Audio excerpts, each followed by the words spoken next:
Sejak penemuan senjata nuklir, keputusan satu orang presiden atau petinggi militer bisa menentukan nasib seluruh dunia. Pengembangan senjata nuklir sudah dimulai sejak Perang Dunia Kedua. Namun setelah dijatuhkan 2 kali di Hiroshima dan Nagasaki, tidak pernah lagi ada negara yang berani menggunakan senjata ini lagi. Berbagai konflik internasional yang melibatkan negara-negara kuat terus terjadi, para pemimpin politik yang suka menggertak selalu bermunculan, tetapi belum ada senjata nuklir lainnya yang dijatuhkan di bagian bumi manapun.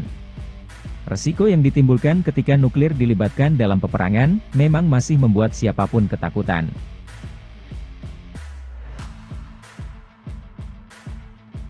Tetapi, saat dunia sedang dilanda kecamuk perang dingin, umat manusia pernah berada sangat dekat dengan perang nuklir.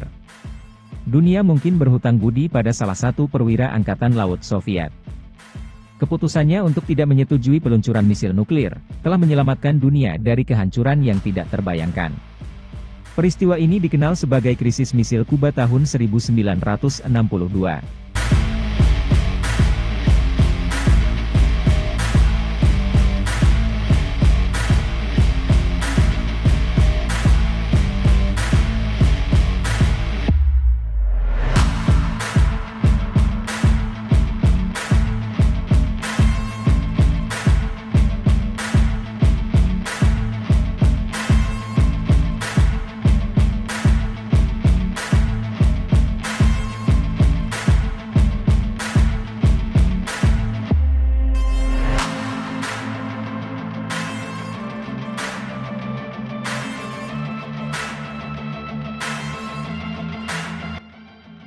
Sebelum kita bercerita lebih jauh tentang peristiwa ini, pastikan telah menekan tombol like, melakukan subscribe, dan meninggalkan komentar di akhir video. Pada bulan Oktober tahun 1962, Angkatan Laut Amerika mendeteksi kapal selam Soviet di kedalaman Laut Karibia. Padahal saat itu, Presiden Kennedy sedang melakukan blokade terhadap Kuba, dan tidak ada kapal yang diizinkan untuk lewat. Amerika menjatuhkan berbagai muatan ke bagian lambung kapal selam Soviet, yang sedang bersembunyi di bawah samudera. Hal ini mengakibatkan guncangan dan dentuman yang dirasakan oleh awak kapal selam. Satu hal yang tidak diketahui Amerika, kapal selam ini ternyata memiliki misil nuklir yang siap untuk diluncurkan. Komandan kapal selam tersebut juga telah bertanya-tanya pada dirinya sendiri, apakah ia harus menembakkan misil tersebut? Kapten kapal selam yang sedang kebingungan, Valentin Savitsky telah memutuskan untuk meluncurkan misil nuklir. Bahkan, telah memerintahkan agar misil ini dipasang dalam posisi siap-siap. Kapal selam ini juga sudah tidak berkomunikasi dengan Moskow selama berhari-hari. Ada 11 kapal Angkatan Laut Amerika Serikat yang berada dalam jarak tembak. Kekuasaan nuklir yang dibawa oleh kapal selam ini memiliki daya ledak yang sama dengan bom Hiroshima. Keadaan di dalam kapal selam juga sangat buruk. Suhu meningkat menjadi sangat panas akibat pengatur suhu yang rusak. Para awak kapal melihat kalau mereka diserang dengan ledakan yang lebih kuat dari granat. Mereka mengira kalau perang benar-benar telah dimulai. Mereka harus meledakkan kapal-kapal Amerika, meskipun mereka juga akan mati bersama ledakan itu. Jika misil ini benar-benar diluncurkan, hal ini akan menciptakan ledakan nuklir yang mencapai daratan Amerika. Hal ini juga memicu peperangan langsung antara Amerika dan Soviet. Kedua negara juga tidak akan segan meluncurkan berbagai misil dan rudal berhulu ledak nuklir ke wilayah lawan mereka. Efek berantai dan kehancuran yang muncul tidak pernah dilihat umat manusia sebelumnya.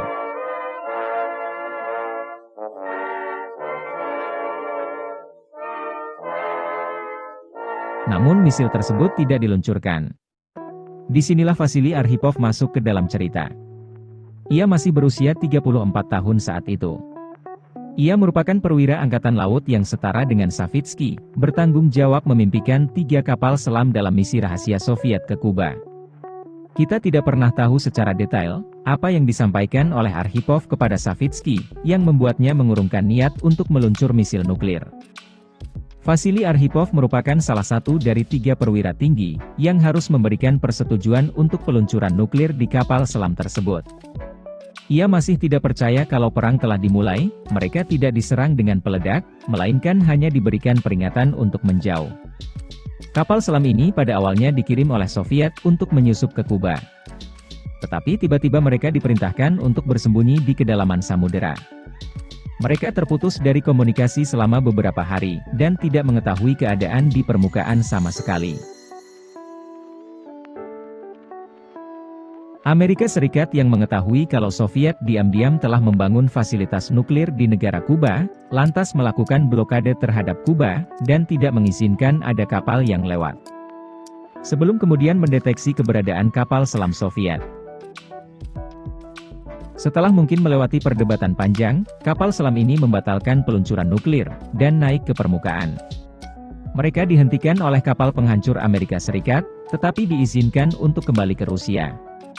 Pihak Amerika Serikat sendiri saat itu tidak mengetahui sama sekali tentang keberadaan misil peluncuran nuklir di kapal selam tersebut. Sulit membayangkan kalau Perang Dunia Ketiga bisa ditentukan oleh perdebatan 3 perwira militer di kedalaman samudera. Seandainya kapal selam ini mengambil keputusan yang berbeda, dunia saat itu telah hancur dalam bencana nuklir.